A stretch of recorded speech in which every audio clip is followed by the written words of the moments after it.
کہ یہ سیاست اس زخمی پریشان مسلمان کو کوئی فائدہ نہیں دیتی جو کبھی بلڈوزر جھیلتا ہے، کبھی جیل جاتا ہے، کبھی گورکشا کے نام پر قتل کر دیا جاتا ہے، کبھی مکان نہیں ملتا، کبھی دہڑی ٹوپی اور حجاب کی وجہ سے ستایا جاتا ہے۔ ہم بی جے پی کے دور حکومت میں دیکھ رہے ہیں کہ کس طرح بھارت کی سرزمین پوری طرح چھلنی ہو چکی ہے، کس طرح قانونی اور غیر قانونی طریقوں سے سیاست اور پالیسی کی سطح پر اس ملک کو زخمی کیا جا رہا ہے۔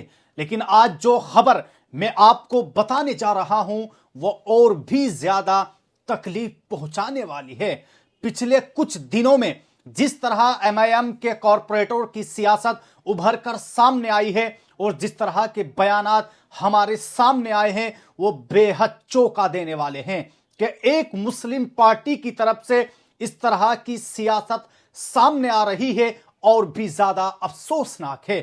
میں آپ کو دو بیانات سناؤں گا اور انہی کی بنیاد پر آپ کو طے کیجئے کہ اسد الدین اویسی صاحب، جنہیں ایک بہترین رکن پارلیمنٹ مانا جاتا ہے، ایک ایسے مقرر جن کی میں نے ذاتی طور پر خود تعریف کی ہے، جو پارلیمنٹ سے لے کر بین الاقوامی سطح تک خاص طور پر بھارت کے مسائل اور بھارتی مسلمانوں کے مسائل کو جس عمدہ انداز میں پیش کرتے ہیں، پچھلے مسلسل 2 سے 3 دنوں میں انہی کی پارٹی کے ایک کارپوریٹر اور ایک کارپوریٹر کے والد دونوں کے بیانات وائرل ہو رہے ہیں۔ ان بیانات پر جناب اسد الدین اویسی کی جو خاموشی ہے وہ صاف طور پر کیا بتاتی ہے؟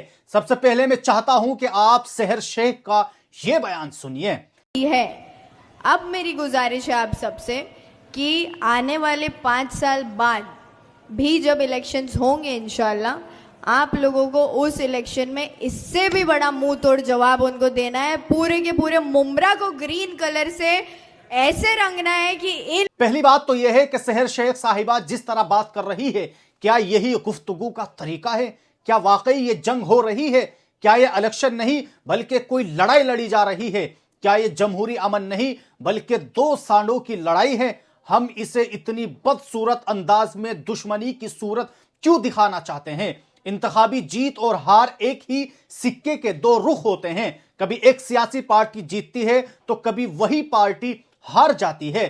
بلکہ اسی طرح کے حال ہی میں بی ایم سی کے انتخابات میں ہم نے خود دیکھا ہے کہ سماجوادی پارٹی کے جس خاص علاقے میں پہلے 8 کارپوریٹر تھے اب وہاں صرف 2 رہ گئے ہیں۔ پہلے ایم آئی ایم کے 2 کارپوریٹر ہوتے تھے اور اب ان کے 8 ہو چکے ہیں، یعنی وقت کا پہیہ گھومتا رہتا ہے۔ مجھے لگتا ہے کہ ایم آئی ایم نے کچھ ایسا کیا ہے کہ مسلم ووٹر ان کی طرف متوجہ ہو رہے ہیں۔ اچھی سیاست میں شاید مسلم ووٹر یہ سوچ رہا ہے کہ وہ ان کے زیادہ بڑے خیر خواہ ہیں یا ان کے مسائل کو بہتر انداز میں اٹھا سکتے ہیں، لیکن یہ کہنا کہ پورے علاقے کو سبز رنگ میں رنگ دیں گے۔ بھارت ایک سیکولر ملک ہے اور مہاراشٹر کا قانون بھارت کے دوسرے ریاستی قوانین سے مختلف نہیں ہے، پھر ایک خاص مذہب کے خدا کا نام لے کر سیاست کیوں؟ کیا وہ صرف اسی مذہب کے ماننے والوں کے لیے کام کریں گے؟ یہاں کئی مسائل ہیں جو سحر کے بیان سے صاف طور پر اٹھائے جا رہے ہیں۔ دوسری طرف وہ پارٹی جو اس ملک کو زعفرانی رنگ میں رنگ دینا چاہتے ہیں، ہر چیز میں ایک ہی مذہب کی بات کرتے ہیں۔ ایک سیاست اکثریت پرستی کی ہے جو نہ صرف بات کرتی ہے بلکہ نہایت پرتشدد، اور اس کے نتیجے میں مسلمان، عیسائی اور نام و نہاد نچلی ذاتیں بری طرح حاشیے میں ڈال دی گئی ہے۔ یہ ایک پرتشدد منصوبہ ہے جسے آپ کو سمجھنا ہے۔ لیکن دوسری طرف وہ پارٹی جو اتحاد کی بات کرتی ہے، مجلس اتحاد المسلمین، جو تقریباً 100 سال پہلے حیدرآباد میں بنی، مسلمانوں کے مفاد اور اتحاد کی بات کرتی ہے۔ اسد الدین اویسی جب بولتے ہیں تو ان کی سیاست روشن خیال نظر آتی ہے۔ وہ کہتے ہیں کہ پارٹی مسلمانوں کے نام پر بنی ہے مگر ہم دلتوں کے ساتھ لے کر چلیں گے۔ اور یہاں ایک اچھی بات یہ بھی ہے کہ ایم آئی ایم کے ٹکٹ پر ایک دلت بھی کارپوریٹر منتخب ہوا ہے۔ اس سے لگتا ہے کہ یہ بہتر سیاست ہے۔ لیکن پھر سحر کا یہ کہنا کہ پورے علاقے کو سبز رنگ میں رنگ دیں گے اور بعد میں صفائی دینا کہ پارٹی کے جھنڈے کا رنگ سبز ہے، اس کے باوجود سوالات باقی رہتے ہیں۔ اب آپ یونس شیخ کے بیان کو بھی سن لیجئے جو نہایت زہریلا اور کڑوا ہے۔ یہ زبان سننا میرے لیے بہت مشکل تھا